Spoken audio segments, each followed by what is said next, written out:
ഇന്ന് ഒരു travel video ആണ്. ഏറെ നാളായി ആഗ്രഹിക്കുന്ന ഒരു യാത്ര വളരെ നീണ്ടുപോയി. ഇന്നാണ് അതിന് സാഹചര്യം ഒത്തുവന്നത്. കേരളത്തിലെ പഴനി എന്നറിയപ്പെടുന്ന തിരുമലൈ കോവിലിലേക്ക് അച്ഛനെയും അമ്മയും ഒപ്പം കൂട്ടിയാണ് യാത്ര തിരിച്ചത്.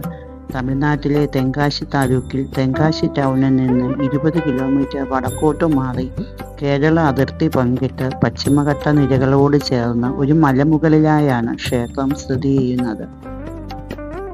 വനഭംഗി ആസ്വദിച്ചുകൊണ്ട് തെന്മല കടന്ന് തെങ്കാശി ടൗണിൽ നിന്ന് തിരിഞ്ഞു കഴിഞ്ഞാൽ പിന്നെ കുറേ ദൂരം മാന്തോപ്പുകൾക്കിടയിലൂടെയുള്ള യാത്രയാണ്.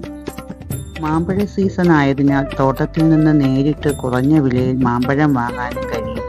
മഞ്ഞുമൂടിയ മലകളാൽ ചുറ്റപ്പെട്ട തിരുമലൈ ക്ഷേത്രത്തിലേക്കുള്ള യാത്ര നയനസുന്ദരവും രസാവഹവുമാണ്.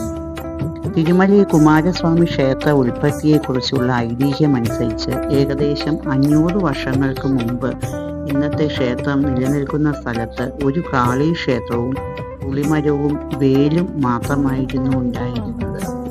ഇവിടുത്തെ പൂജാരിയായിരുന്ന പൂവർപ്പട്ടർ എന്ന വ്യക്തി ദിനവും കാളി പൂജയ്ക്ക് ശേഷം ഈ വേലിനെയും പൂജിച്ചിരുന്നു.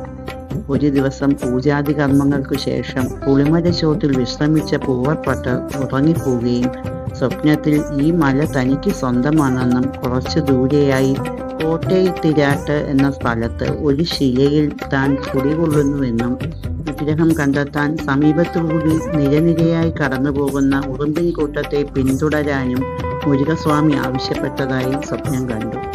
ഞെട്ടിയുണർന്ന പൂവർപ്പട്ടർ തൻ്റെ സ്വപ്ന ദർശനത്തെപ്പറ്റി അവിടുത്തെ രാജാവിനെ അറിയിച്ചു. അക്കാലത്ത് ഈ പ്രദേശം പന്തള രാജാവിൻ്റെ അധീനതയിലായിരുന്നു എന്നൊരു പ്രചാരവും നിലവിലുണ്ട്. രാജാവിൻ്റെ അനുചരന്മാരുടെ സഹായത്തോടെ സ്വപ്നത്തിൽ പറഞ്ഞ പോലെ വിഗ്രഹം കണ്ടെത്തിയെന്നും വിഗ്രഹം കുഴിച്ചെടുക്കുന്ന സമയത്ത് ആയുധം കൊണ്ട് മൂക്കിൽ പരിക്കേറ്റുവെന്നും അതിനാലാണ് ഇവിടുത്തെ മുരുകനെ മൂക്കൻ എന്ന പേരുകൂടി ഭക്തർ വിളിക്കുന്നതെന്നും പറയപ്പെടുന്നു. തിരുവൈരു ചേകവർ ശിവകാമി അമ്മയാർ എന്ന ആണ് ഈ ക്ഷേത്രം ഇന്നത്തെ രൂപത്തിൽ പണികഴിപ്പിച്ചത്.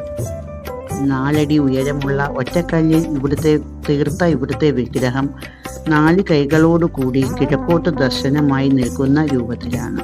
2 ചുറ്റുമതിലുകളും 2 പ്രവേശന കവാടവും ഈ ക്ഷേത്രത്തിനുണ്ട്. ക്ഷേത്രത്തിന് മുന്നിൽ മുഖമണ്ഡപവും പ്രധാന കവാടത്തിൽ ഗണപതി പ്രതിഷ്ഠയും ഉണ്ട്. കൂടാതെ മുത്തുമാരിയമ്മൻ പ്രതിഷ്ഠയുമുണ്ട്. അഗസ്ത്യമുനിക്ക് ഇവിടുത്തെ മുരുകസ്വാമി നേരിട്ട് ദർശനം ലഭിച്ചതായും വിശ്വാസമുണ്ട്. മലമുകളിൽ കാണുന്ന തെളിനീരോട് കൂടിയ അഷ്ടപത്മകുളം ഇവിടുത്തെ ഒരു പ്രത്യേകതയാണ്. പൂമൈമുനെ എന്നറിയപ്പെടുന്ന ഈ കുളത്തിൽ കുവലൈ പൂവർ എന്ന പുഷ്പം ദിവസവും ഒന്നെങ്കിലും വിരിഞ്ഞിരുന്നുവെന്നും സപ്തകന്യകമാർ ഈ പൂക്കൾ ഉപയോഗിച്ച് ദിവസവും മുരുകസ്വാമിക്ക് പൂജ നടത്തിയിരുന്നതായും വിശ്വസിക്കപ്പെടുന്നു.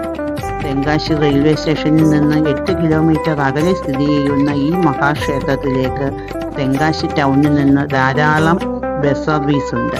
മലയടിവാരത്ത് നിന്ന് പടി കയറി ക്ഷേത്രത്തിലെത്താൻ 625 പടി കയറണം. എന്നാൽ ഇപ്പോൾ മല ചുറ്റി മലമുകളിൽ ക്ഷേത്രത്തിന് തൊട്ട് താഴെ വരെ വാഹനം എത്തുമെന്നതിനാൽ അനാരോഗ്യമുള്ളവർക്ക് പോലും ഇവിടെ എത്തി ദർശനം നടത്താം. മലമുകളിൽ നിന്ന് നോക്കുമ്പോൾ ചെങ്കോട്ട പട്ടണം ഏകദേശം പൂർണ്ണമായും കാണാൻ കഴിയും.